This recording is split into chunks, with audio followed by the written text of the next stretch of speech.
have to have that seed of being a teacher, imparting knowledge in you. We have to realize that we have potential in us and that we have possibilities in us. But we need to have those possibilities, those potentials triggered. And this is why I'm very grateful to the organizers of this conference, because they are bringing young minds together at the right age, at the right time, to make them meet with others, interact with others, intermingle with others, so that they can be able to also not only learn from others, but be able to start focusing on the kind of people that they would want to be. And for you being here today, don't take it for granted. Personally, I don't take your being here for granted. I know that for you being here, you have seeds of greatness in you. You have what it takes to be that very important person that you want to be. But you must change the mindset from that mindset of saying, I can do anything. You can do anything, yes. Do anything that you are made for. That which will make an impact in society and will make you know that, yes, I am the kind of person that God created me to be, but I've also worked at it so that I become that person that will have that limitless future. The person that will be remembered for eternity. The person that will leave a mark in society. The person that will make people miss you when you are not around. You have a lot of potential, and there's a lot of possibilities in each and every one of us here. And I want to share something very small that happened to me. When I went to the United Kingdom, one time I went to Oxford University, Christ Church, Oxford University. And I have never remembered that Professor Williamson. And we entered the way you came in, and Professor Williamson was a young, stout professor. He walked in stoutly and he said, "Good morning, ladies and gentlemen. Welcome to Christ Church, Oxford. Welcome to Christ Church, Oxford. Welcome to Christ Church, Oxford." I was wondering, why is he repeating Christ Church College, Oxford so many times? Then he said, you don't find yourself here by mistake. He said, you don't find yourself stepping in Oxford by chance. Then I was just wondering. He said, you don't wake up one morning and find yourself in Oxford. You have to be a brain to reckon with. And Professor Williamson kept repeating all the time. And he kept saying, just know that you are not any other person. You are you, with seeds of greatness in you. A brain to reckon with. And when I started reflecting, he says, when you step in Oxford, you become a big brain you say that by induction. So when you are all seated here, something is happening that you may not understand. You don't find yourself here by chance. I know there are many things that you would have loved to do, but you chose to be here today. Just by being here, something is happening. And that something that is happening is going to be very significant in your life. Success in any field, be it even in swimming, even in digging, in poetry, success in any field starts with you setting that goal. Being proactive, purposely choosing to do that which you must do. That goal-setting approach is very important, because when you start setting that goal, then number one, what it does is that it gives you a dream. And all of us must have dreams. Tusitembee tu inaitwaje? Shagarapagara. Wewe unatembea tu, unaenda tu shule kwa sababu inabidi uende. Uko chuo tu kwa sababu ulipita na ukaitwa hapo. Ati mimi naweza fanya chochote tu. Tusikae watu shagarapagara. Let us be people who are focused, who have goals and dreams in life. Start by setting your goal today in case you don't have one. And if you have that dream, plan. Start planning on how you are going to achieve your dream. Usikae tu ukiota, ulale tu unaendelea kuota. Amuka. Umekuwa na ndoto, sasa amuka. So that you can then start planning on how to effect that dream. Many young people just walk through life like shadows. Anatembea tu. Anatembea tu. Tusitembee tu hivyo. Let's have dreams, ladies and gentlemen, young people. Let us know where are we going? Where are we going? Tuko wapi na tunaelekea wapi? Na tunataka kwenda kumalizia wapi? Msikae kama mimi nilikaa tu, mimi nikaenda tu nikakuwa askari, nikaenda tu. Na nikajipata nimekuwa deputy commissioner general na nikashangaa haya. Zangu wakauliza na kamepitia wapi?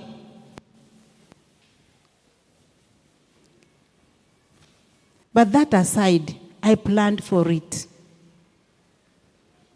I had great mentors in my life. Mentors in the family. My parents were great mentors. But I also had other great mentors. And I always thought of being somebody big in society. And that is why working in gender meant so much to me. Because I said, what a man can do, a woman can do even better. Kwa hivyo mimi nataka, tukiwa hapa, sisi zote, let us have a goal. Let us have a goal.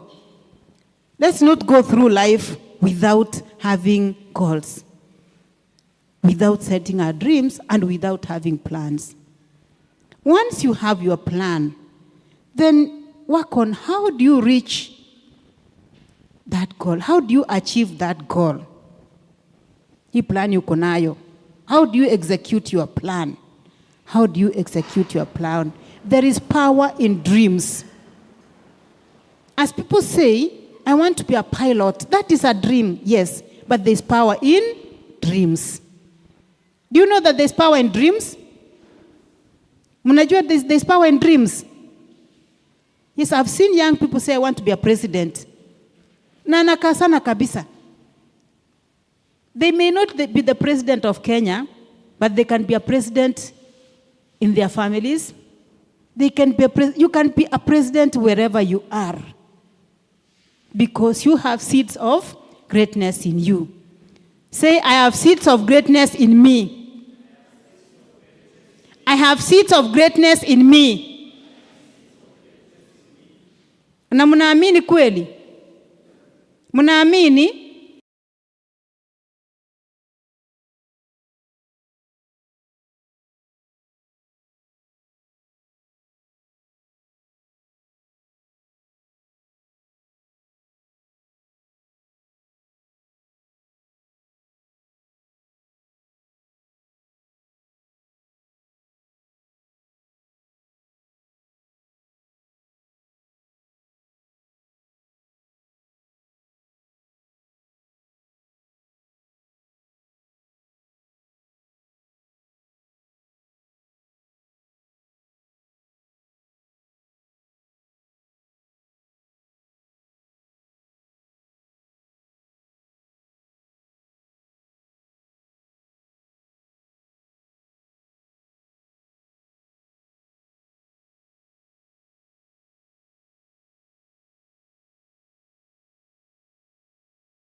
The leaders in you.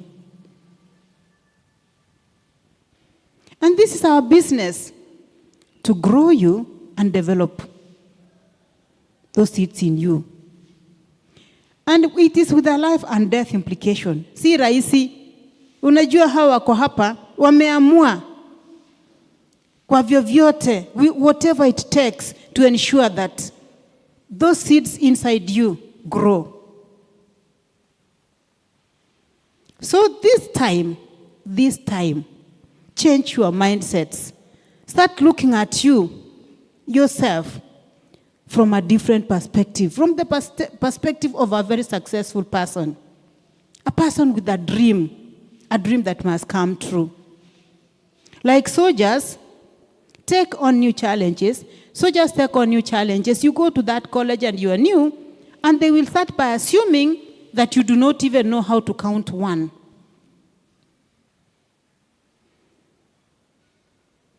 When I joined college, I am this person who doesn't know the difference between my left and my right. So, I go to college, they strip me naked, literally, they take all my clothes, and they give me, that is 1987 March, the 2nd of March. And they gave me a very small skirt. I'd never worn a very small skirt. Today I tried. A very short green skirt, khaki skirt. And then I'm told to march. You know, if you do not, you have a problem with your left and right, it is very hard for you to march. Kuna mtu hapa ajui tofauti ya kushoto na kulia kwake? Inua mkono tu. Those people who have to. Is there anybody here who doesn't know the difference between their right and their left at times? Are you sure? Naona watu huko nyuma ambao wako katika kategori moja na mimi. So, we had this one fellow who also was like me, worse than me actually. Yeye akiambiwa mkono, anaenda like this, mkono na mguu at the same time. You know they go opposite. When the right one goes in front, the right leg, the left, you know, they go opposite. Sasa yeye alikuwa anaenda namna hiyo. And that is not how it works. It doesn't work like that. You have to calculate your moves. So they will tell you, for left they will tell you 1. For right they will tell you 2. And for a whole month you'll be saying 1, 2, 1, 2, because you can't say left and right as you march. Ukisema left, you want to be sure that this is your left, this is your right, and it becomes very complicated. What am I saying? I'm saying that in life we have to be orderly and organized. You must know what you want to do and how to do it. That is how you are going to execute those dreams. That is how you are going to execute those plans. But with the time, I was able to count up to 4. 1, 2, 1, 2, and then I went 3, 4, 3, 4. These days, I can march even with my eyes closed. Why did they strip me naked? Kwa sababu walikuwa wanatoa ujinga ndani yangu. Unajua ukikuwa askari, mpaka watoa ujinga ndani yako kwanza. Yani uraia. And therefore, all of us seated here, I am sure that the people who organized this, they had something in mind. To grow leaders, yes. To develop leaders, yes. Lakini pia kutoa ujinga. Ndani yetu ndio waanza kusema, sasa tusonge. And we want to move as a team. Please let us start moving today, so that like soldiers who will die for their countries, we are going to die for those dreams that we have.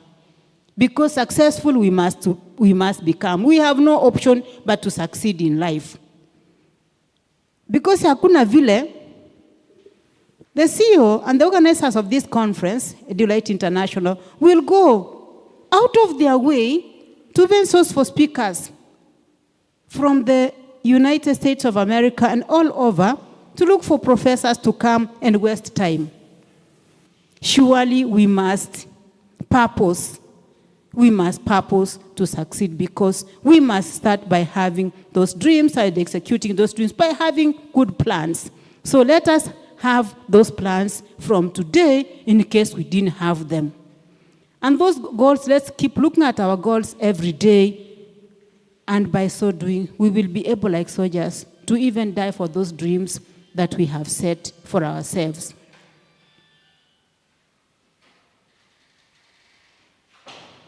Having mentored young people for those many years, when we had arrests, I was actually not arrested. In 2009, we had people who were arrested. I wasn't arrested. Why? Because I just sat there and I said, if you've come to arrest me, you'll tell me why you're arresting me. And that is how recently I realized that I had seeds of greatness in me from the time I was born. Those people will challenge authority. Na saa zingine hamjui. And then you see, when I grew up, I did not know that I was a girl because nobody told me. And all of you, I know it's the same. If nobody tells you that you are a woman, wewe unajijua tu na jina yako, but something does not really remind you. You know, there's a way in which you will not even know ati wewe ni mwanaume. Ndio maana unaona watoto wadogo up to grade 4. Wanakaa pamoja, they will play together hide and seek, and they will be together and they are friends. Hakuna siku watakosana. Ebu na mkue wakubwa. Unaangalia mwingine ukikuwa mkiweko pamoja nasema isikae na wanawake. Hii msichana anakaaje? Huyu kijana anakaa masikio kubwa. Yeah, because now you've started seeing them. Mumeanza kuwaona. Siku zile zingine mlikuwa tu amuwaoni. Therefore, when we are here, please let us purpose to also succeed and be people who are determined to make a difference. Great people. And then, you know, like God said, well done, good people, good and faithful servant. We also want our parents and everybody to say, well done. But with all the demands of work, time, travel, and families placed on us these days, sometimes it becomes very hard to achieve our dreams. So that is why I thought, you need to know those 7 habits of highly successful people, because I know I'm coming back later on at some point to talk about time management. Let us have personal development. Let us develop ourselves. If we develop ourselves, we become better people, people who are empowered to empower. Let us build our characters. The first thing is to build our characters. How do you build your character? By growing that inside person. Not by being like all the others, but by being you. Kukua kutoka ndani. When you listen to that inner voice, that inside you, that voice inside you, growing from inside out. You cannot succeed or excel in life if you do not excel from inside. Inside, you have to grow inside out. Siku hizi tumejaa kwa social media. We are influenced by everything around us until we realize that we actually don't even know ourselves. And maybe this is why we walk around empty. Kwa sababu kule ndani, you know, we grow outside in instead of inside out. You will find very many people who are successful, even students. You've seen A students, B students, C students, D students, but they come out and you find that they're in drugs. Mumewahi kujiuliza ni kwa nini? Very successful students, they do very well, but after some time, unaona amechanganyikiwa mpaka ameenda amejiua. Ni kwa nini? Ni kwa sababu kule ndani, the inside, they didn't grow inside out. Kwa hivyo tujaribu tukue kutoka ndani. Let us develop knowledge. That is, what is it that we need to do? Let us have skills. Skills is how do we do it? And let's have a desire. The desire is that motivation in wanting to do that which we must do. So today as we live here, let's live here knowing what is it that we want to do. Yeah? How are we going to do it? That is what you call skill. How are you going to do it? That which you want to do. Know what you want to do. Jua kabisa ukitoka hapa. Jua ni nini unataka kufanya katika maisha yako.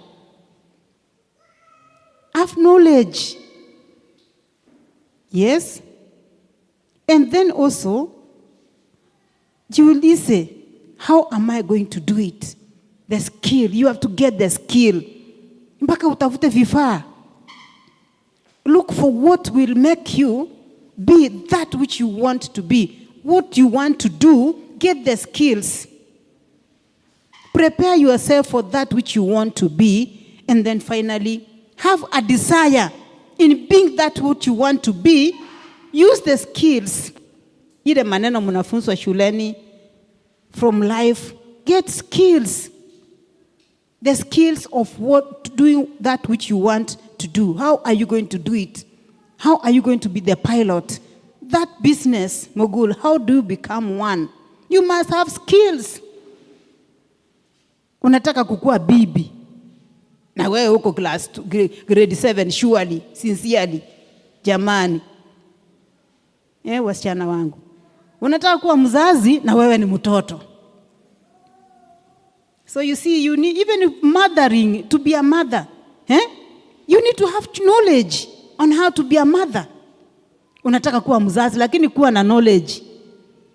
Get the skills on how to be that good mother, that good father, that good parent, that good teacher, that good farmer, that good beautician. And then have a desire, the motivation to want to do. Kuwa na that push. Ile kitu inakusukuma ukue ile yenye unataka kukua. Unasema na huyu Kelvin anakaa ni mdogo. Anakaa mdogo ni kama tunatoshana. Unasema lakini anakaa ni kama tunatoshana. Yes, he has invested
that small presentation in church, kuimbia, start making those small victories now. Start interacting with the public pole pole mnapokuwa.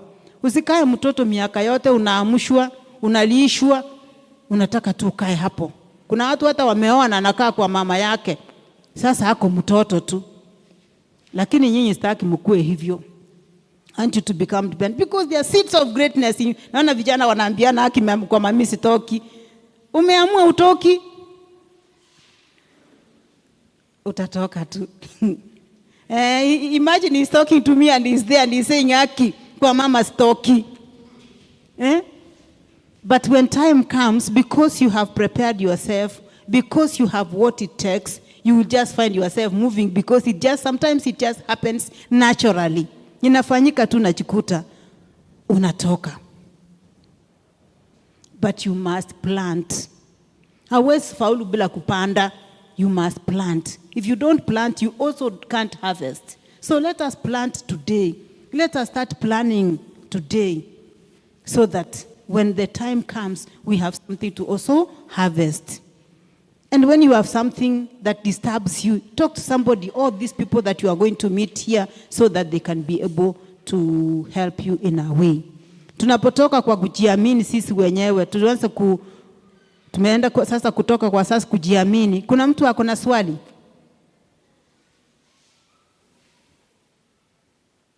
Tuko pamoja? Thank you. So, anza sasa kutengeneza msingi wa kujisimamia. Msingi wa kujisimamia. Usikae tu hapo, usikwame mahali popote. Even if it's a small step, keep moving. Songa tu, hata kama wewe umesema wewe ni muimbaji. Tunga kidogo, hata kama ni word moja. Hata kama ni kusema amen, amen, imba tu. Kesho utakuta umeongeza kitu nyingine. Keep moving, but don't just be there doing nothing. There are seeds of greatness in each and every one of us. And the time is now to realize it. This is the time for us to realize what is it that we are created for.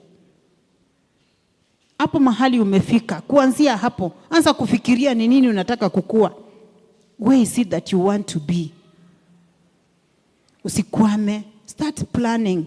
And as you move from dependence to independence, by developing that plan for yourself, think that whatever you do is a win. Anything that you do is a win. Anything that you do is a win. Whatever little thing you do is a win.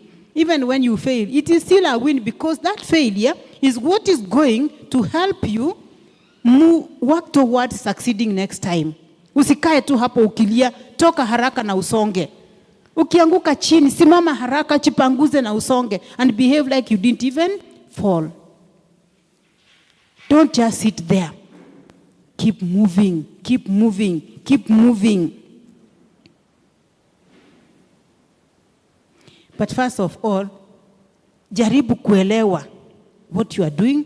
Understand people before you can be understood. You understand yourself first of all. If you don't understand yourself, imagine you can't be understood. And if you can't understand yourself, you can't understand others. Anza kujijua kuanzia leo. Anza kujielewa kuanzia leo.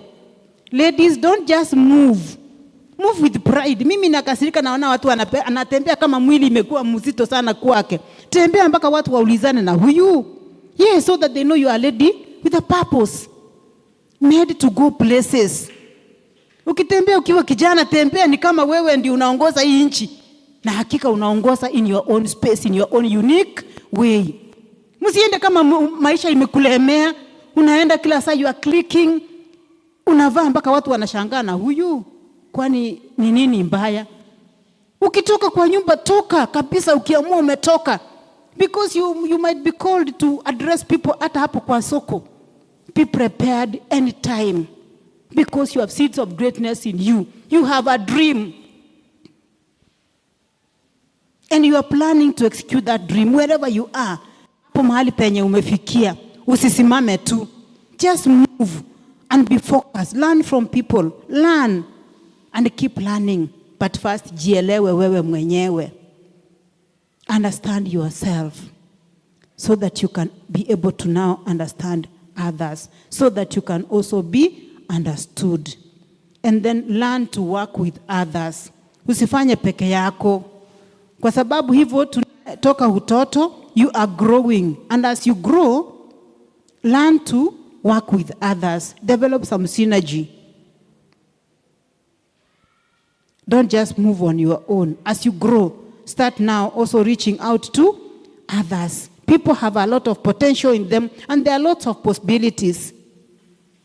Ni vile tu tunakaa tu hapo. So that then those seeds of greatness can come out and sprout even faster. But keep moving. Even when you are alone, keep moving. Even when people don't believe in you, as long as you believe in yourself, just keep moving. And then from there, you'll find that you've reached a place where hata wewe sasa unaanza kuanza kupakulia wengine. That you have been dependent, you are independent. Now you've reached a level where even you can be able to share with others. You can be able now to also sharpen others. Let us focus on sharpening others because we have what it takes. Kila mtu hapa vile tuko, kuna kitu ndani yako. Kuna kitu unaweza funza mwingine ambacho kiko ndani yako. For those of us, how many of us are in universities? 2, 3, 4. Thank you very much. Tuwapigie makofi. Wale wengine mumewaona, muwatafute baadaye. Najua kuna watu wana struggle even kuapply, hata leo wako na B na wacha apply KUPS na inafungwa 30th. Tafuta hawa wasaidie na umwambie na utanisaidia. You have no choice but to make sure that you help me. How many are in high school? Thank you very much. Tuwapigie makofi wale wako high school. Junior secondary ndio high school. Junior secondary iko chini. How many are in junior secondary? Wawili tu, watatu. Thank you very much. Tuwapigie makofi. Ile ya chini ya junior secondary inaitwaje? Aya, amujui. CBC. How many are in CBC? Watu wa CBC wako hapa. Baby girl, ninakuona tu. Hakuna mtu wa CBC? Oh, nimemwona. Kuna moja wa CBC.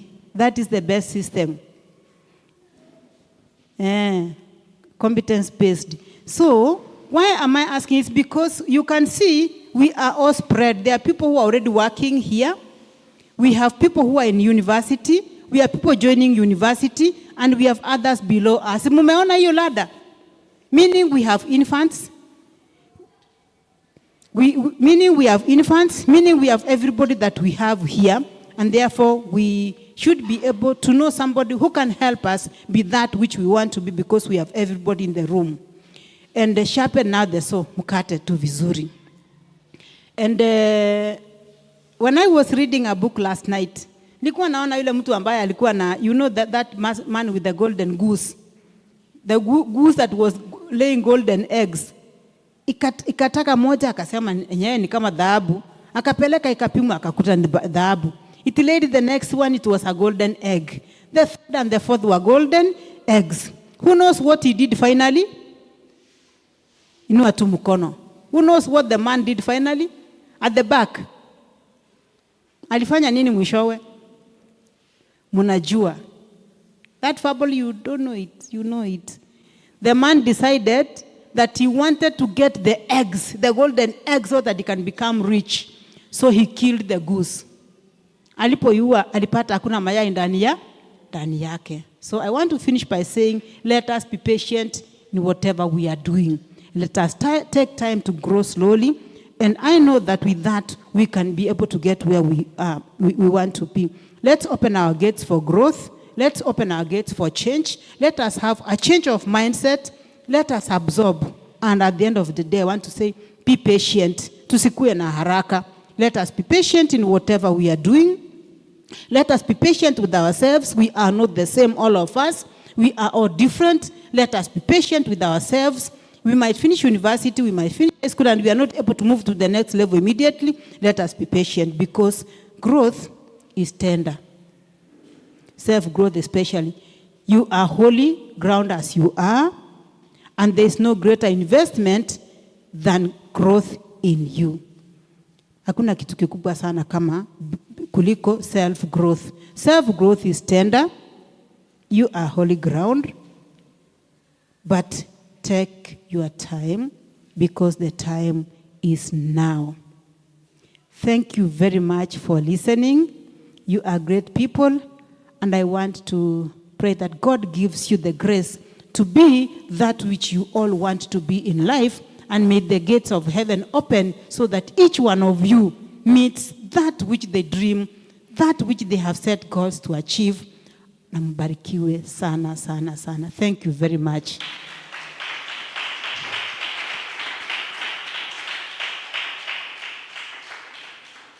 Sasa, kuna swali. I know maybe there's something that you would want to ask.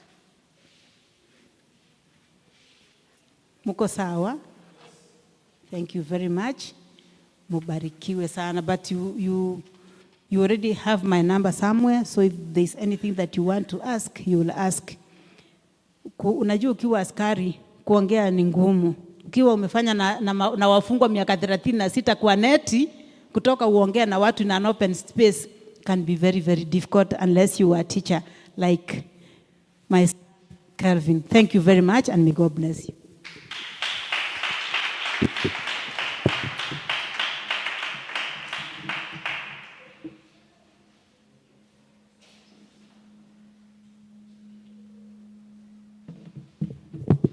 Jameni, tumpigie makofi mazuri.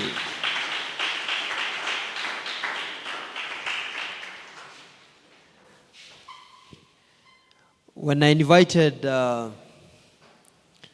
Mama Florence to come and talk to us,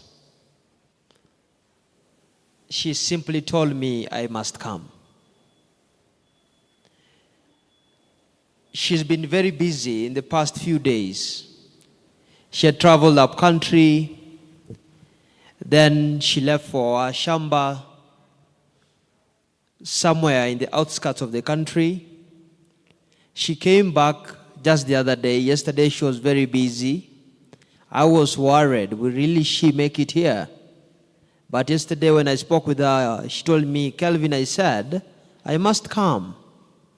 How I pray that our leaders will have the kind of passion our mama has for the young people, the kind of zeal she has, so that we can shape this next generation together. And how I pray that you who is our listener, you will take the words that come out of the mouths of our speakers seriously.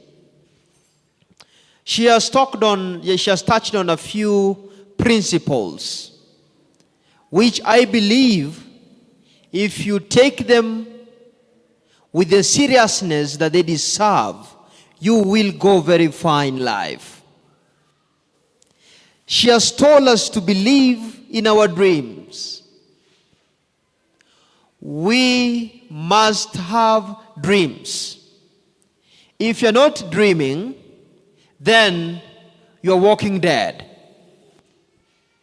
And if your dream is not scary, if your dream is not scaring you, then you're not dreaming enough.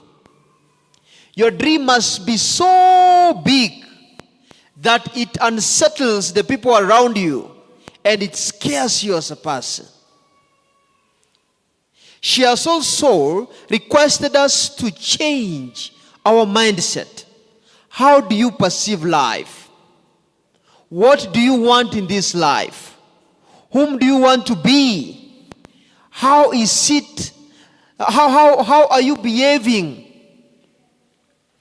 before that which you aspire? Some of us have clad in the cloak of negativity Tumevaa nguo za negativity. Yaani hakuna kitu ambacho kinafanyika around us ni kizuri. Walimu wetu ni wabaya, wazazi wetu wanatusumbua, mentors wetu wanaharibu wakati wetu.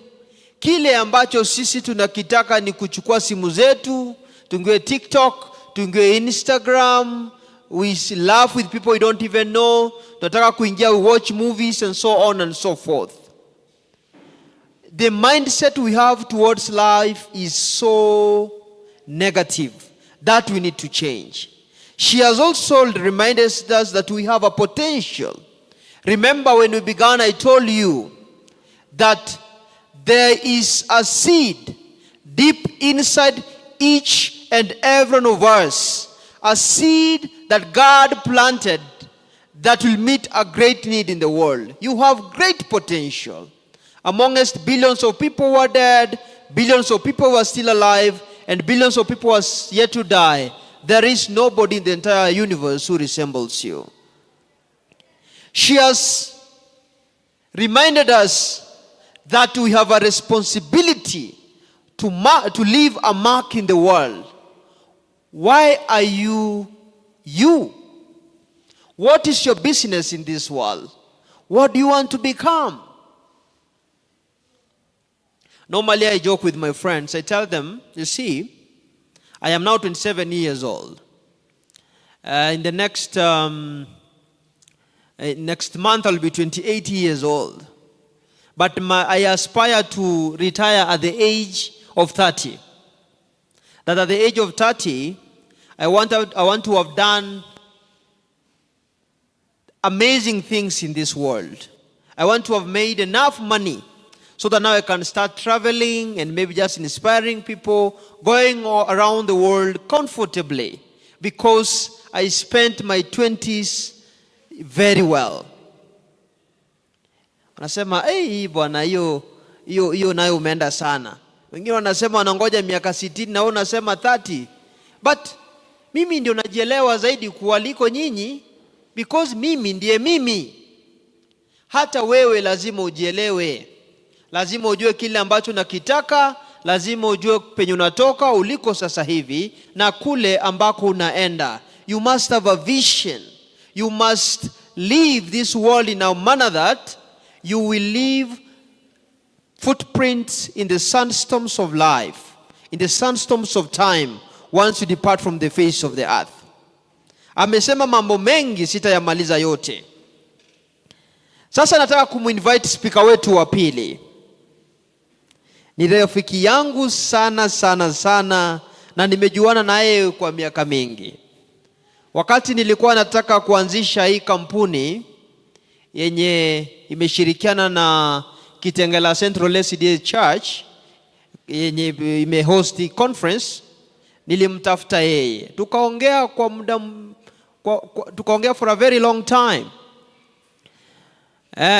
Jina langu ama lile jina ambalo nilikuwa nataka kupea kampuni lilikuwa linaitwa A-Team International. Tukakaa chini tukajaribu kuregister, ikakataa kabisa. Sasa mimi na Dunga tukaulizana maswali, sasa hii tutatumia jina lipi? Tuli consult for almost siku mbili Dunga, si ni kweli? Kisha tukakuja na jina EduLight International. EduLight, education is light. Huyu rafiki yangu pia tumetembea kwingi pamoja. Yeye na rafiki mwingine anaitwa Austin Omanya. Tumeenda kule Kajiado, Lenchani, Oloshaiki, tumeenda Ngong, tumeenda Kiambu, tumeenda Masaini, tumeenda Machakos. So he's a man I respect and I hold in high regard. Who is Aisha Dunga? He is a corporate trainer, a business and personal finance coach. His specialization is financial management and corporate business advisory, corporate governance leadership and entrepreneurship. Mr. Dunga is the founder and director of Ecovest Consultants Limited, one of the leading financial consulting firms in Kenya. He also runs a real estate management company known as Ecovest East Africa Property Managers, which deals with the purchasing, selling, and managing of properties in Kenya. Mr. Dunga is the author of 3 titles, namely Personal Financial Management, Secret Wars on the Open Plains, Attracting, Managing, and Multiplying Money. Mr. Dunga is a holder of a master's in commerce, that is finance and investments, from KCA University, a holder of BCom Finance from the University of Nairobi. He is also a holder of Certified Public Accountants, CPA. Mr. Dunga is an ILO SIYP certified trainer, a program of the United Nations aimed at creating decent employment through SMEs, business development programs. Mr. Dunga has an extensive experience in training and talk shows that focuses on leadership, corporate management, financial management, culture, and change management. Mr. Dunga has held several talk shows and media interviews with some of the leading media stations in the country, including KUTV, Ramogi TV, KBC, and the associated radio stations. Mr. Dunga is aspiring to transform the nation through his contribution to matters of financial policy development, leadership management, and entrepreneurship for a better Kenya. He is on a mission to change mindset of the nation and personal development and self-worth through his transformational talks to young people in universities and churches. Please, my dear brothers and sisters, tumpigie makofi mazuri Aisha Dunga akija kutuongelesha. Asante sana. Karibu, karibu. Thank you so much. God bless you. Good morning, ladies and gentlemen. Good morning once again. Is it morning or afternoon? Or is afternoon? Good afternoon, ladies and gentlemen. I hope you're okay and you're keeping safe, as well as keenly taking consideration in terms of the things that you're learning here. May I take this opportunity to start by thanking the organizers of this particular meeting that saw it best to have the youth and the young people congregating together at this moment, just some few days before the schools open, so that we can be able to impact certain skills and knowledge and information which are going to be very critical in terms of your character development as well as your skills enhancement. Thank you so much also, Brother Kelvin Nyamache, for this opportunity. I got this invitation from one of the organizing elders that I should be able to come and speak. And I requested specifically today, 22nd, to speak because I will be traveling tomorrow to Embu to give a training to young people that are in business, helping them so that they can be able to develop and become better business people. I also want to thank the previous speaker. Thank you so much for giving us such kind of wonderful and motherly guidance. It is very, very important that we get to understand these things that are being told to us, especially from the people that are very well experienced and having better knowledge. They have been able to become youths, grow beyond being youths to being adults, to a point they have gone into the various services, and then becoming also a true force to reckon with in the industry of employment as well as the industry of service to the Republic. And when we get information passed by such individuals, it is very, very important we get to take everything very seriously. I have requested to be given an opportunity to combine my 2 sessions into 1 session, because for the past almost 2 weeks, I've not been to my office. I've been up and down. I was training the Turkana County water and sanitation services, and it took me a lot of time. When I came back, I had to travel to Nyanza, almost also for a similar engagement. When I came back, I was at Kamulu, training the whole district on matters financial and wealth creation as well as entrepreneurship. And yesterday, I was training the alumni of Harvard University students all over the country, including South Africa, in terms of empowering them from the aspect of coming out of their mentality of financial poverty to become a people that can embrace financial abundance. And today, I'm here.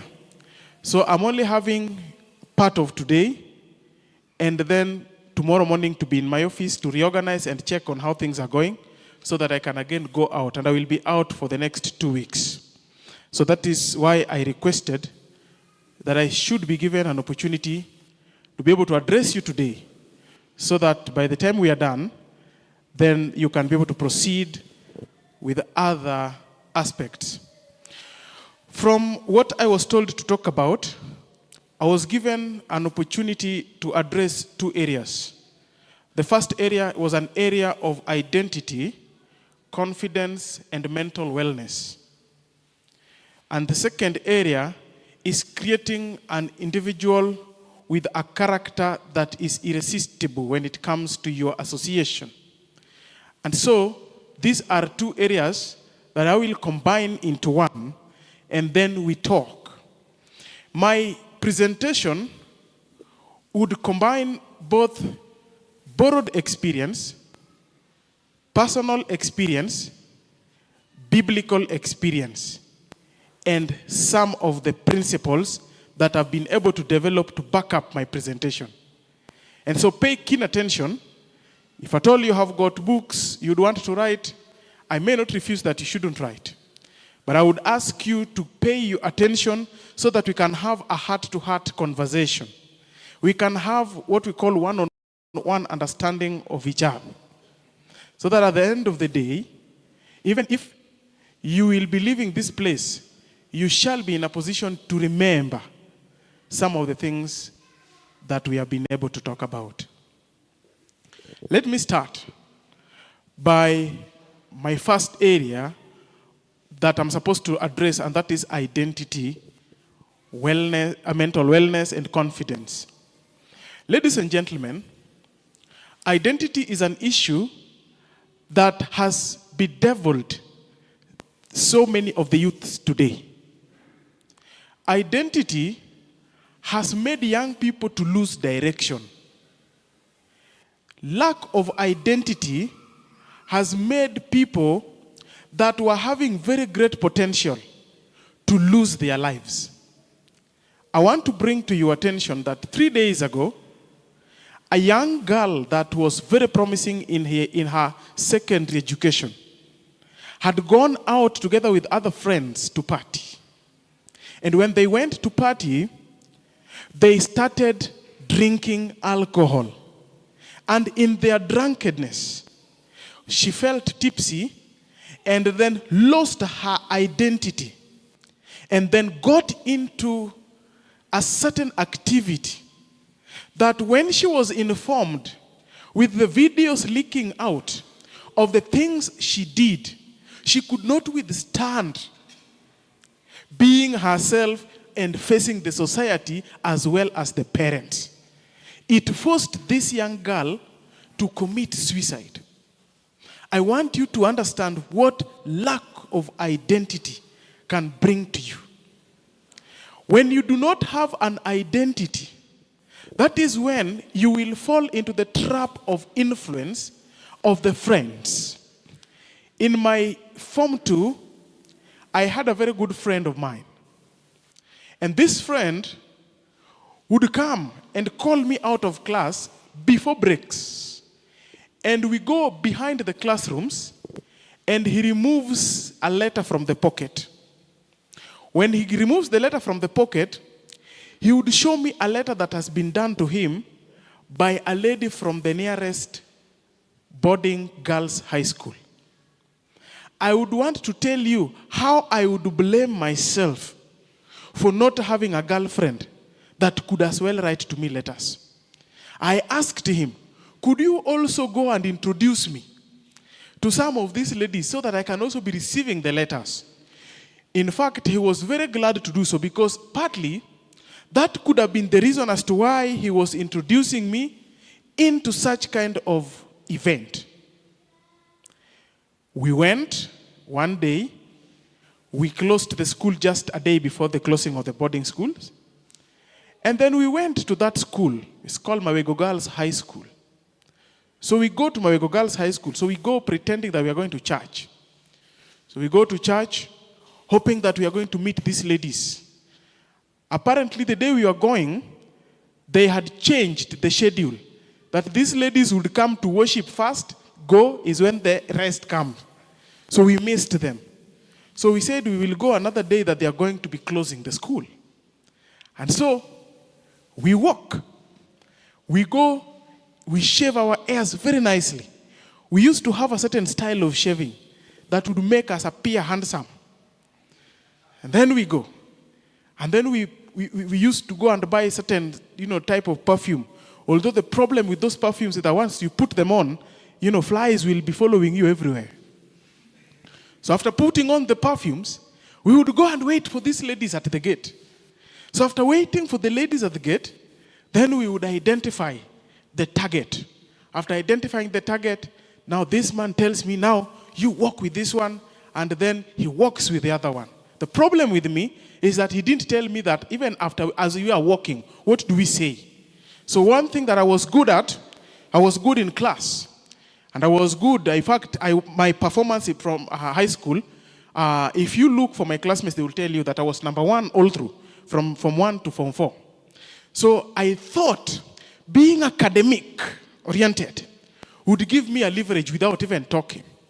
So I would talk much about academics, and I would see these people are very bored.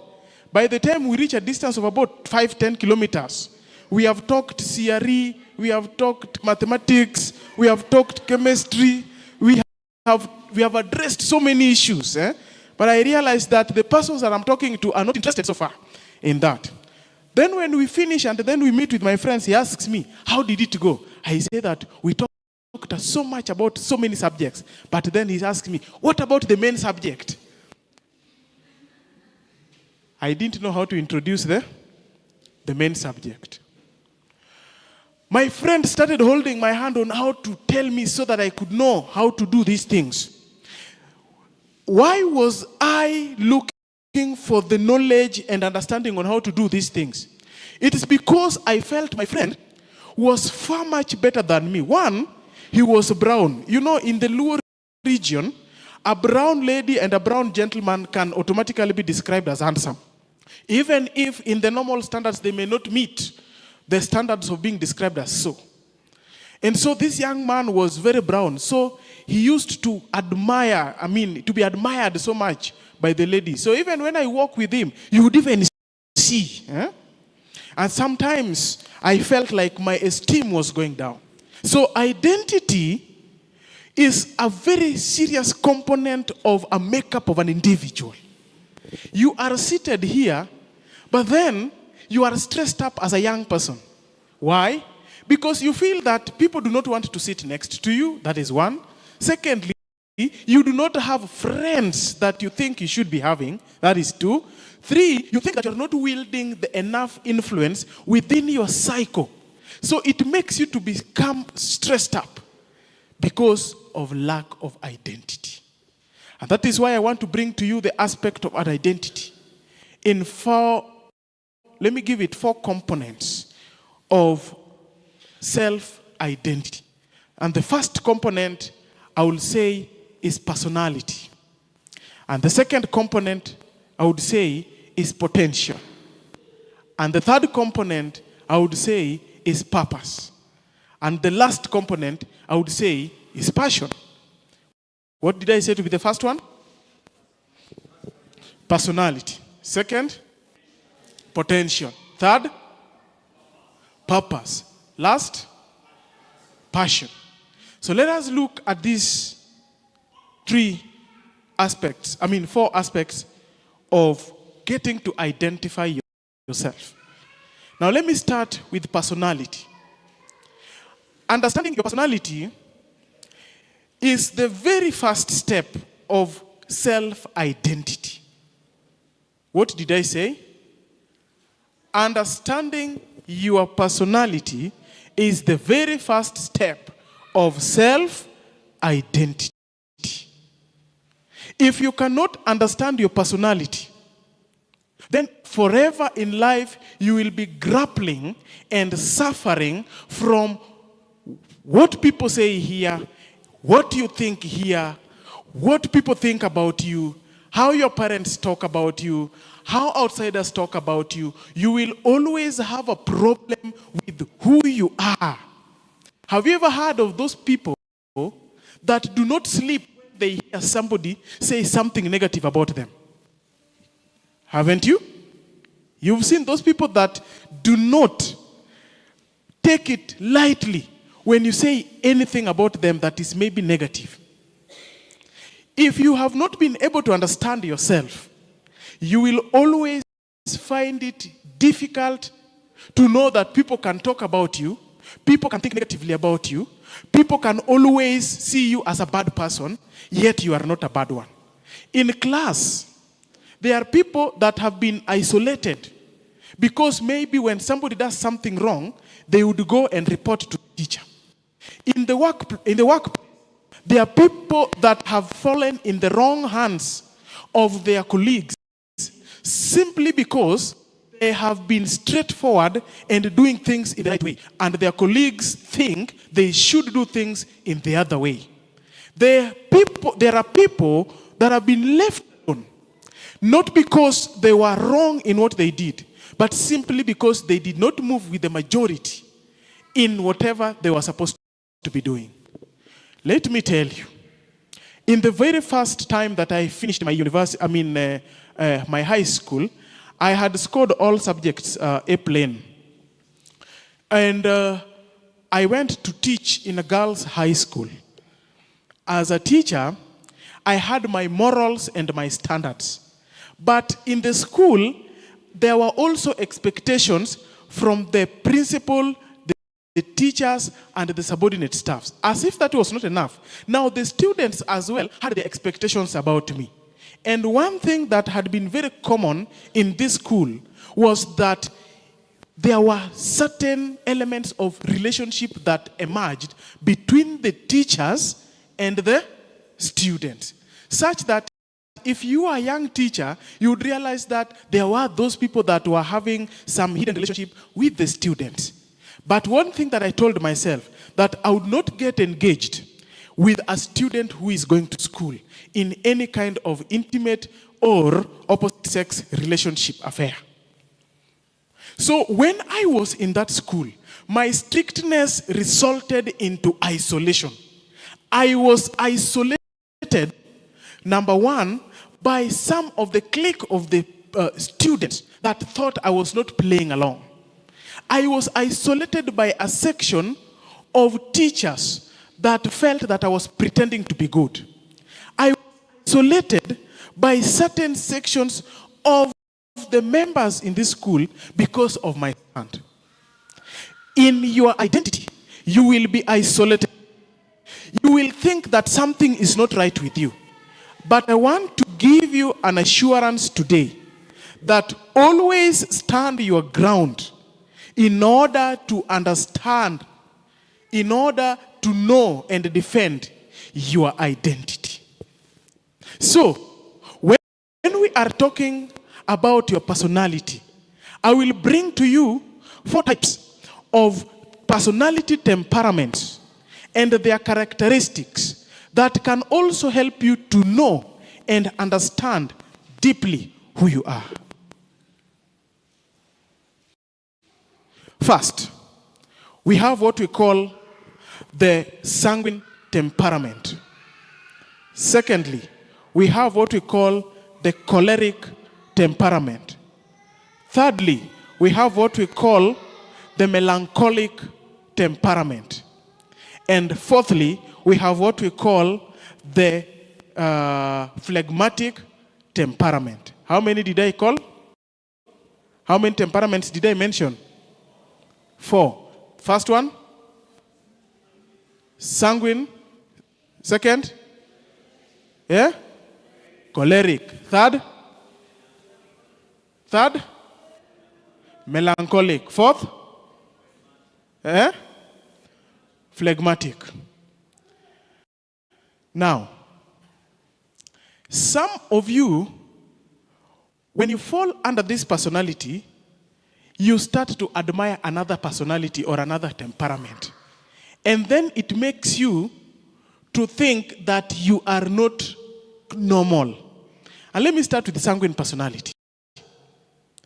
A sanguine personality is a person who is outgoing, is a person who is supportive, is a person who is, very much sociable. He is able to make friends and network easily. A person who is sanguine will always say things the way they are, and that brings them also to the point of being assertive. Being assertive sometimes may make people to mistake them to be very rude. But they are very assertive.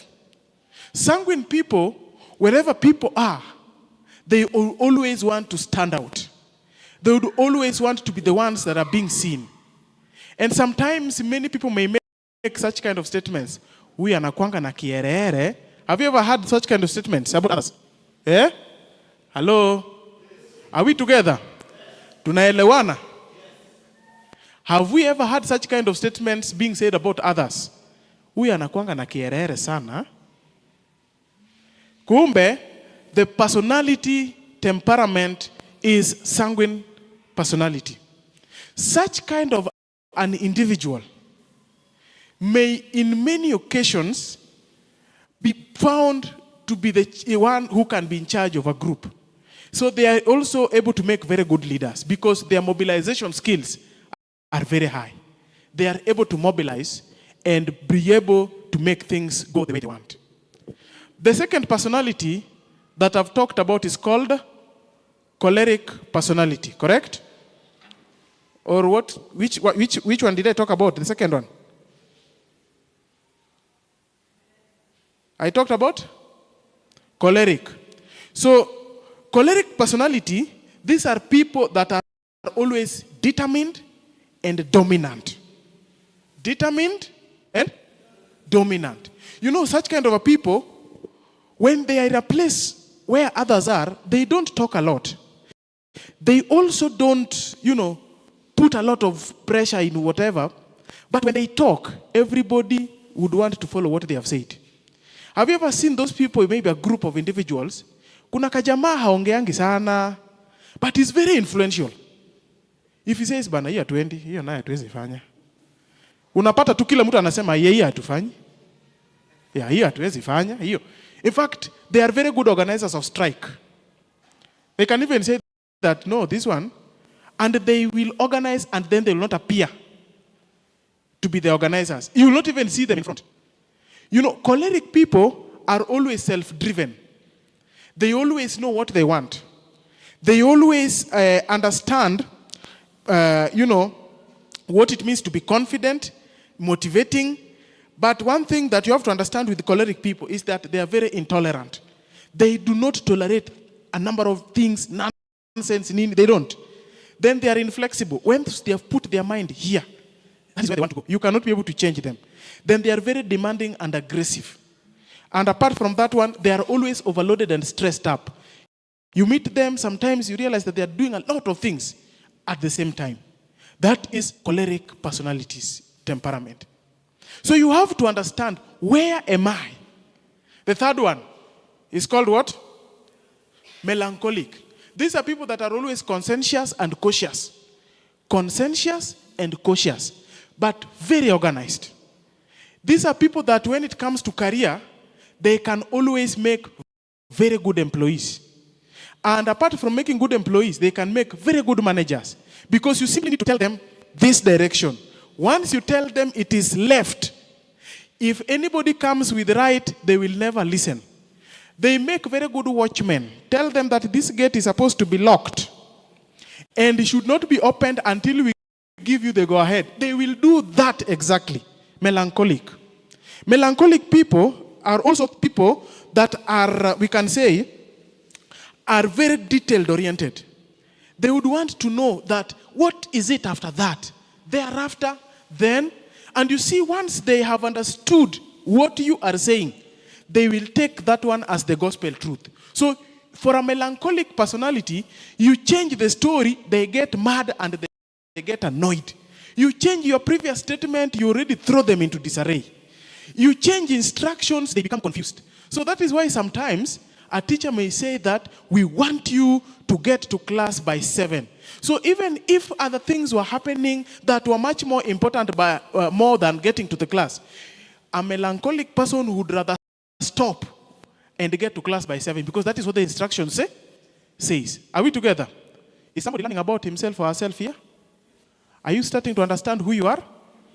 I told you the problem of not understanding who you are is that it is going to give you problems. It is going to make you to start misunderstanding who you are, and that misunderstanding of who you are is what is going to cause your downfall. So make sure that you know, where do I fall as a person? And so they are always very considerate and creative. Melancholic people, very considerate and creative. And lastly, these people are always very thoughtful. When you tell them something, they will always think through about it. In fact, a melancholic person, if he tells you that, let me go and think about it, they would go and sleep, looking upwards. They think, they turn left, they turn right. When they come up with a decision thereafter, remember, you will not change their mind out of that decision because they have thought and thought about it. Those people do not make very good investors because they are not risk takers. They do not want anything that is going to risk. So long as they are detailed oriented, they will check that if I am going to put my money in this bank, and maybe we are talking about 5,000 shillings only. What of if this bank falls? He's forgetting that the bank is having billions and billions of shillings, but he's worried about the 5,000 shillings. Detailed oriented. And in that matter, they are always not making very good investors. These people are always very perfectionists. You do things in the wrong way, you wrong them completely. They are discontent. They are never always satisfied with things. In fact, if your mother is a melancholic person, be sure that you will grow up a very perfect child. If you have a dad who is a perfectionist, I'm telling you, there is no room for mistakes in that house. I'm telling you this, my wife is a melancholic. Things are supposed to be where they were. In fact, change the position of her roll-on. You've disorganized her completely. You've made things worse. Like, who told you to remove it there? Why did you remove it? And it becomes a big issue because that is her personality orientation. Melancholy. Very organized people. They would not want to be, to be disoriented. And these people are always anxious and talent visioned. Tunnel vision is someone that he wants to see up to the very end. You want me to become a doctor so that I can treat people. Thereafter, I can get money. How much? You get it? She wants to get it to the very end. Kabisa. Kama hawezi ona huko mwisho, hiyo kita mwelewani. Now that is that personality. Now that you must know whether are you there or not. And then the last personality is called phlegmatic. Correct? Now phlegmatic are very steady and supportive people. They are very calm, composed and diplomatic. There are people that are always in the middle. They don't want to wrong you. If you've done something wrong, they would not want to say it because they feel that you're going to feel annoyed. So if you're one of them, get to know that that's who you are. These are people that are always rational and they are accepting. You tell him, Bana, we called you for this talk, but what we want you to do is that you don't come. Let's just find a way on how we can. They will accept it. These are people that are always contented. They are very reliable and very consistent, and they are very patient. Most firstborns are exhibiting such characters. Hello? How many firstborns are in the house? Carry up your hands. Firstborns. Yes. This thing that I'm saying, you will always find majority domiciled in firstborns. They are always very reliable. You know, they are always people that are diplomatic and they just want things done for the success. They are always selfless. They don't want to consider themselves first.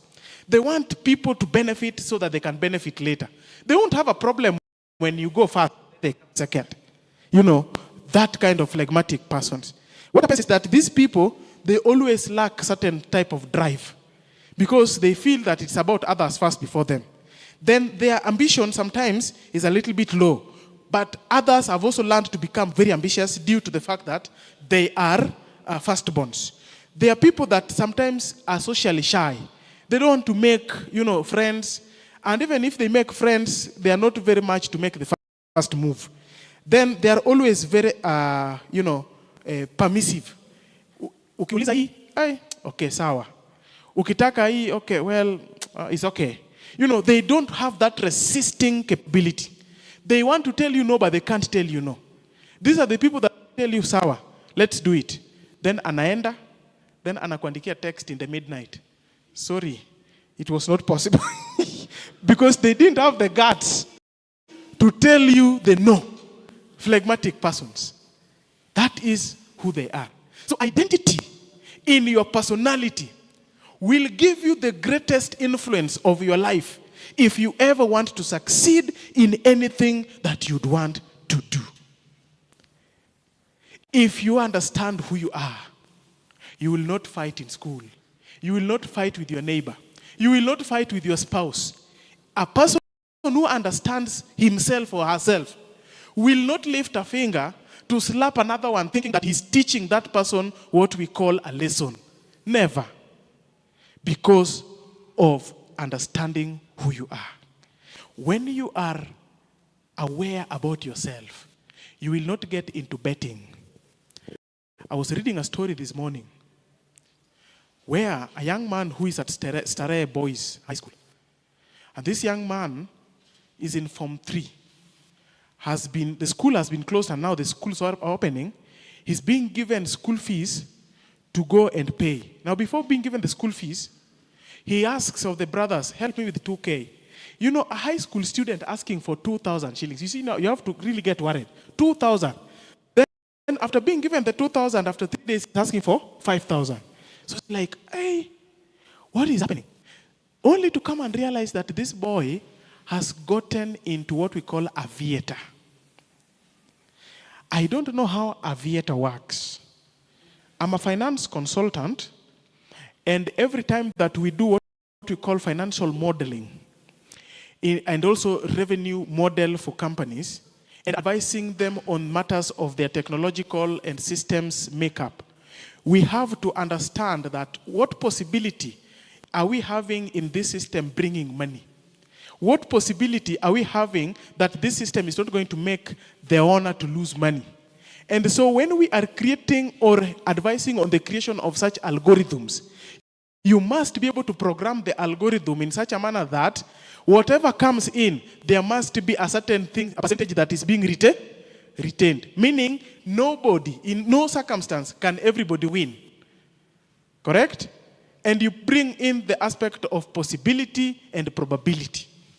So, aviator, who tells you that you are the one who is going to win? Number 2, you can never earn money and become rich through betting. Even if you think somebody has ever made it through that. Don't think that. If I were to teach you financial intelligence, I would have told you that there are 5 ways through which you can attract money to your end. And that the first one is salary. The second one is business. The third one is stealing. The fourth one is borrowing. And the last one is inheritance. Betting is never a business. It is never a service. And it is never a source of an income. So get to understand that that is a behavior for the people that have not been able to understand who they are. I'm done with personality. The second type of P that I brought to you was called potential. Every child that is given birth to has got his hands closed like this. Meaning, you have got something that you have carried in your hands when you're born. I keep saying this, that the day I was born, I was the only person who was crying in that room. My mother, the midwives, and the doctors were worried before I was born. They were worried because they never knew whether it was going to be the child that they were waiting for was going to be born. And so they did everything possible. They brought me out. And when they brought me out, I wasn't crying like I should have cried.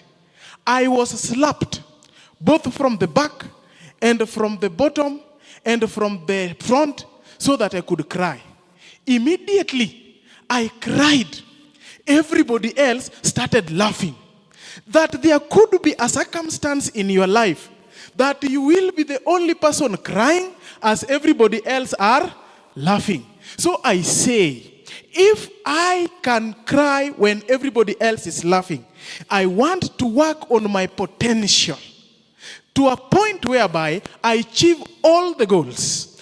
I get everything I want. I transform the society. I bring positive influence. I make people to believe in themselves such that the day I die, I be the only person that is laughing while everybody else around me is crying. Hallelujah. That is the essence of understanding your potential. If there are 2 days that are important in your life, are the days that you were born and the day you knew why. Today I want to influence you, my guys, that you have to understand why were you born. And for you to do this, you must help me get to know your potential in 3 ways. And the first way is self-reflection. And the second way is exploration. And the third way is networking. What did I say? The first way is self-reflection. The second way is exploration. And the last way is networking. You know, if you can't sit down at any given moment, watu wangu, ukai chini ujifikirie maisha, then you may not be able to achieve exactly what you want. And now let me tell you a story. Let me tell you a story. When I was in class 6, I had faced a lot of trouble at home. Having lost my parents many, many years back when I was in class 3. And so, I am growing up, but without parents. It reached a point whereby life became unbearable to me at home. And the option I had was to run away from home. I ran away from home, and I went to the nearest town, which was like about 100 kilometers away. In this town, I started sleeping on the streets. And I started eating what was left. And I started experiencing real life of a street urchin. It became so hard. But I said that instead of facing the difficulty and the problems from where I've come from, I would rather stay within the streets. As I stayed in the streets, I had several moments of self-reflection. And I remember one day, I got a lady and I told her that if she could take me to go and live with me, I would be able to take care of her flock. So in the morning, I would take her flock to graze as I meet people of my age going to school. It was a moment of self-reflection. I would take this flock and sit by the riverside, and I would take stones. As I throw into the river, I see the way they splash, and I realized that after throwing them, nobody would ever know that there was a stone that existed here. And after throwing them in the water, they go and get lost completely. When I was throwing these stones, I would look at myself as the life of that stone. And I would say, having come to the streets, it's like I've immersed myself in water. Nobody would ever think that I ever existed. That moment of self-reflection started making me to imagine myself going back home, myself going back to school, and reading very hard to become successful. And when I started doing self-reflection, I remember one of my relatives who had been on the hunt, looking for me from each town to each town, left, right, and center, one day got an opportunity to bump onto me. And she got hold of me, and she told me that I'm going with you. I'm not going to leave you behind. And so, the lady took me. She talked to me. She told me. And while she was talking to me, I had had a moment of self-reflection. And when I went back to school, I had got only one goal: to succeed, and to succeed alone. There was nothing else. I passed my class 8. I did not go to the school I was called. I was called to a school by the name Agorosare High School. Agorosare High School, pretty, is one of the best schools around. But I went to the CDF school next to our home. Despite going to the CDF school next to our home, I still managed to pass my exams and come to the University of Nairobi. The power of self-reflection is what I am explaining. If you explore your reflection keenly, it will take you to the next level that I've said, called exploration. Explore much more about your goals, about your self-beliefs. Explore on what you'd want. When you want to understand your potential, get to ask people and explore various potentials that you can know. Get to understand, is this my potential? A number of times, I've had engagements with people. And when I engage on certain fora, they tell me, Bwana, you are so good in this thing. And when they say that, that is a moment of exploration. I explore to understand whatever I am good in. You could be in high school today, and you are a footballer. Explore and get to know whether is that your potential. You could also be a leader in maybe the church. Explore whether leadership is your potential. You could be someone who knows how to network and talk and sociable and mediate. Explore whether that is your potential. And once you are done, get the right people to network with. Networking is the ultimate end of determining your worth, since they say your network is equivalent to your net worth. Are we together? Yes. So, self-reflection. Number 2, exploration. Number 3, I didn't get it. Networking. So, I'm done with potential.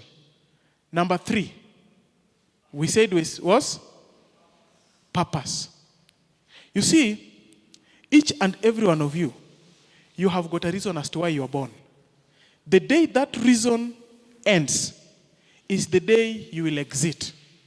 And so, when you see even other people die young, the purpose to which God created them, they have already fulfilled. The problem that I have with the majority of us today, we tend to misplace enjoyment together with purpose. Somebody says that I like dancing. And I'll talk about it in the passion aspect. I like dancing. So I dance. So the question is, what is your purpose with regards to dancing? Oh, I like, I just like stories. When I sit down and people say stories, and they say stories, I like it. But what is the purpose? You must be able to find a way in which you can convert whatever the thing that you like into creating a purpose. Storytelling is a very great component of transforming the society. That if you can be able to storytell of the things that the great people have been able to do, you will be in a position to transform a life. Hallelujah. When you know your purpose, you will become a champion. Say, I am a champion. Can you say, I am a champion? Now, I want us to get serious and say, I am a champion. Now, you see, a champion is someone who has been able to conquer the world in every possibility and has emerged the champion. And so, when you understand your purpose, it will be very easier for you to succeed and become a great man in everything that you do. The last section is called the passion. Passion is something that you do out of self-will. Passion is getting to select, organize, and actually display the things that makes you happy.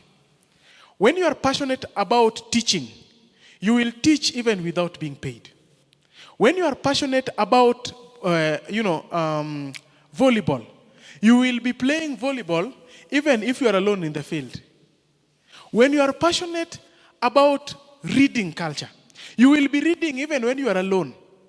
I remember after finishing Form 4, when I went to repeat at Oriwo Boys High School, we finished Form 4, but we were not allowed to get out fast until we waited for the music people to finish. Part of the waiting was to give them the morale. When they would have seen people gone, they were not going to stay serious and revise for the exams. So we had to stay like about 1 week more as we wait for them to finish. Now, do you know that even after finishing the KCSE, and I was sure I was going to pass, I was still feeling good reading. I would still feel good going to that biology book Form 2 and reading about the hormones. I would still feel good going to chemistry and reading about the periodic table. I would still feel good reading photosynthesis and getting to know the stages of photosynthesis, the light and the dark stage, the stroma, the chlorophyll, and the granum sections where the photosynthesis takes place. The reason I loved reading, I read those things, I was in Form 2, 2006. That is how many years now? That's 19 years back. But I can still remember, some of the items that I read in that book because I loved reading. So when you are passionate about something, you will do it even if nobody notices that you are doing it. When you are in church, you could be a passionate usher. You are doing it even if nobody recognizes that you're doing it. If you are a singer, you sing even if your voice runs out, you will still not feel it until you are reminded that your voice has run out due to singing. Passion is what creates what we call innovation. When you are passionate about something, you will become innovative. And when you are innovative, it makes you now to start following the route of becoming an inventor. Passionate. Have you discovered your passion? Have you known what you love? Get to understand what you love. If you understand this, you will never make a mistake of doing other things to make other people happy. Young people, ladies and gentlemen, don't get into drugs. Don't get into influence of sex before marriage. Don't get into influence of watching pornography. Don't get into the influence of doing masturbation. Make sure that you understand your purpose. Make sure that you understand your potential. Make sure that you understand your passion. And make sure that you understand your personality. All this shall be able to make you to focus on creating an individual that is all-rounded to succeed and become great. Hallelujah. Are you getting me? As I finish, I want you to open the book of 2 Peter, chapter 1, verses 8. Actually, chapter 1, verses 5. 2 Peter, chapter 1, verses 5. And somebody who is having the Bible can read for me. And I want you to read it slowly by slowly. That is the verse I'm going to finish with. So that we can see how we can build our character. How we can build our character. Somebody has not gotten it. It says, 2 Peter chapter 1, verse 5. Okay, it says, unto this add knowledge. You add knowledge. And to the knowledge add virtue. And to the virtue add what? Add friendliness. And add patience. You people do not have the Bible. No one has gotten that. Read it for me kindly. Yes.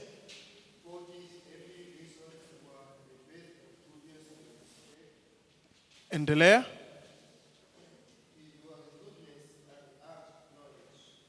Into your goodness, add to knowledge. So the first thing is goodness. Endelea tu.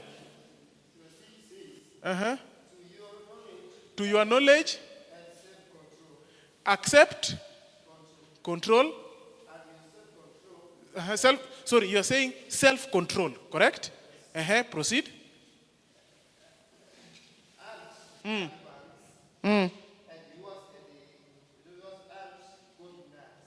Godliness, Yeah.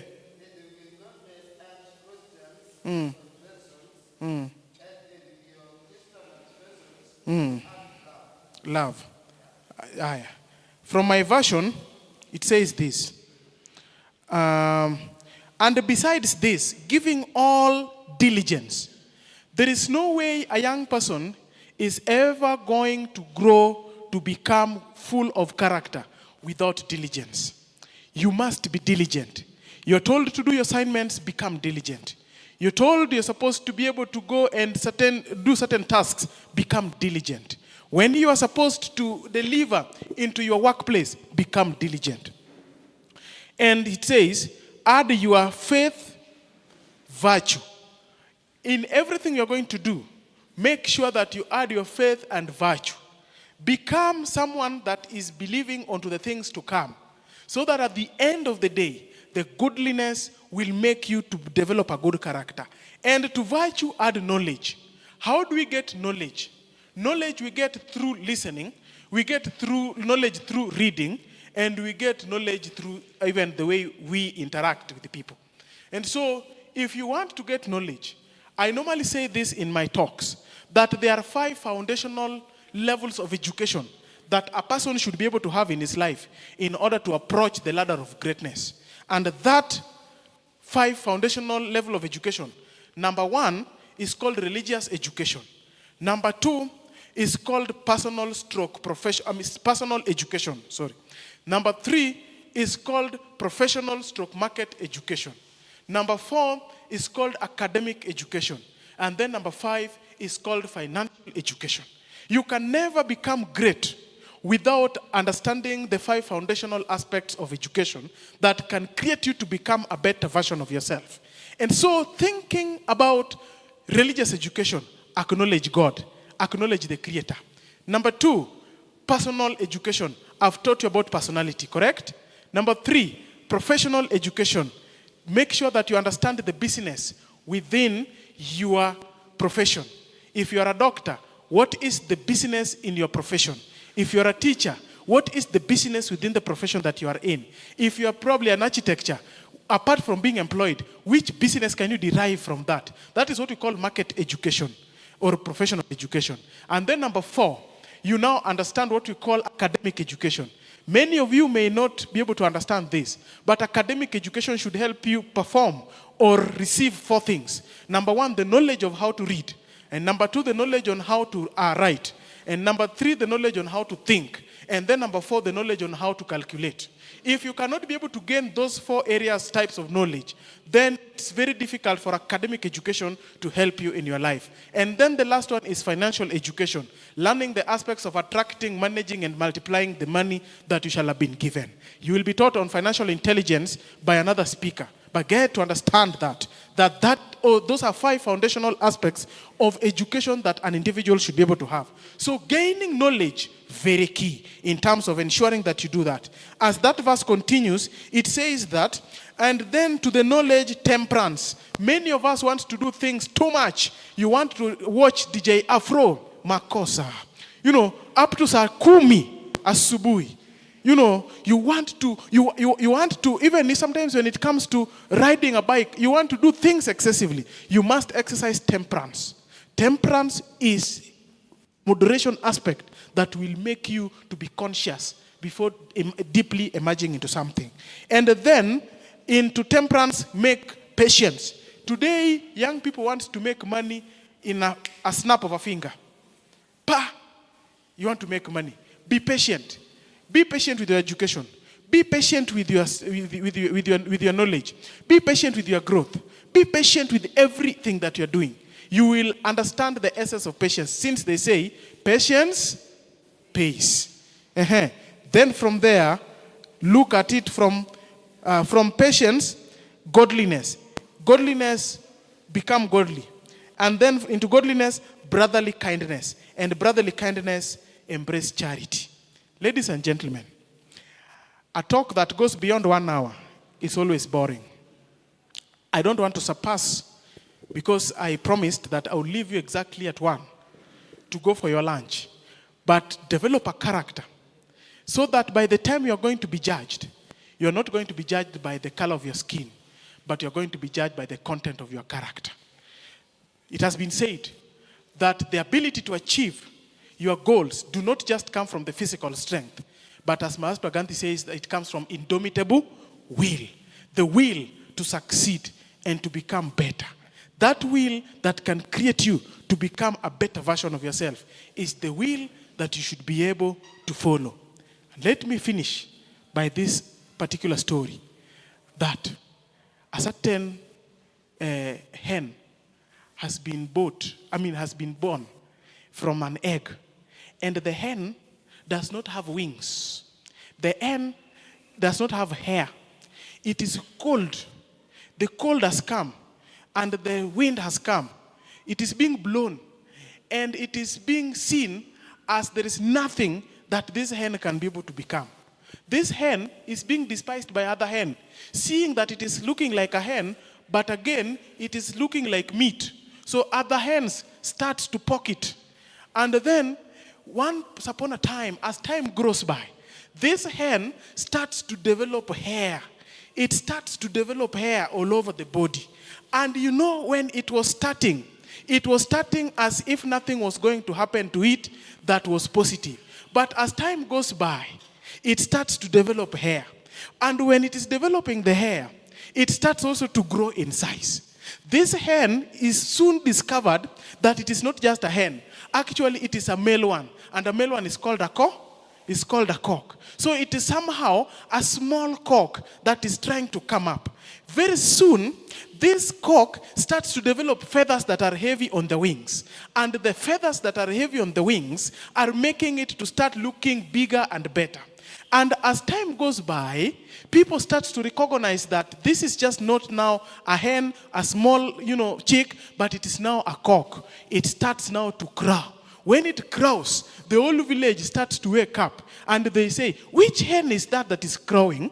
And they realize that it was that small one that they thought was useless. Within a very short while, the cock becomes big one, and he starts now to make other hens, to lay eggs and start making a kingdom.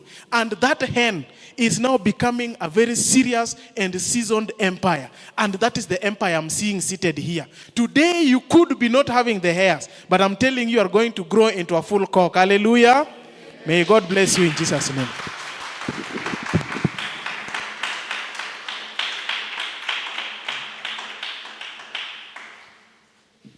Wow, this was powerful. Ebu mpe makofi mazuri jameni.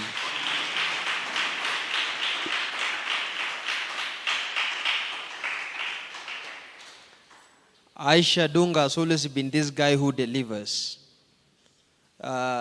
To me, he's always the best of the best when it comes to doing what he must do. Aisha, when you're telling us the story of the girl, the lady you wanted to seduce sometimes back, and then you get lost in your own words. I remembered with a lot of nostalgia years back when my friend Tirimba and I had gone to Getachew to play football. Actually, no, it was a marathon at Getachew. So we left Mesabisabi Secondary School, my alma mater.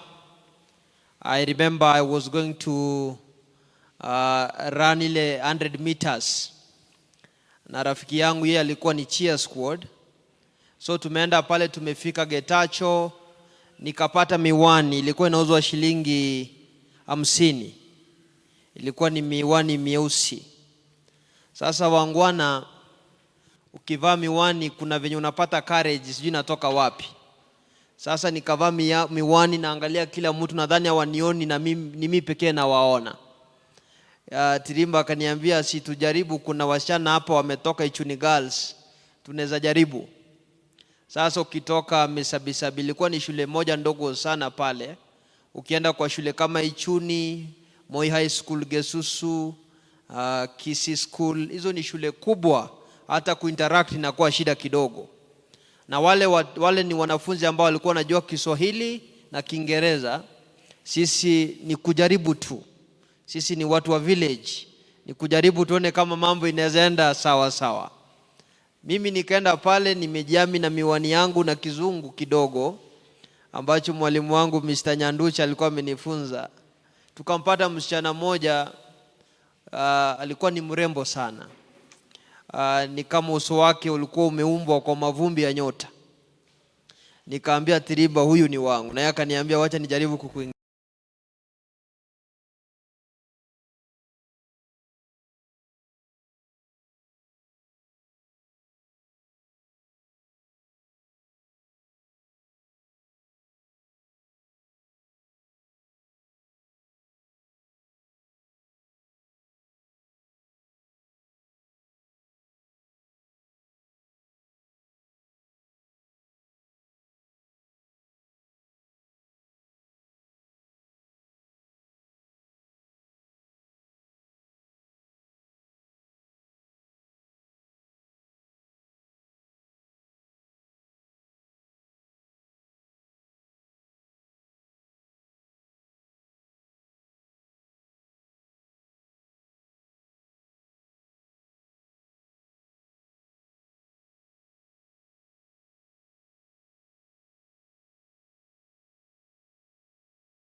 Thank you.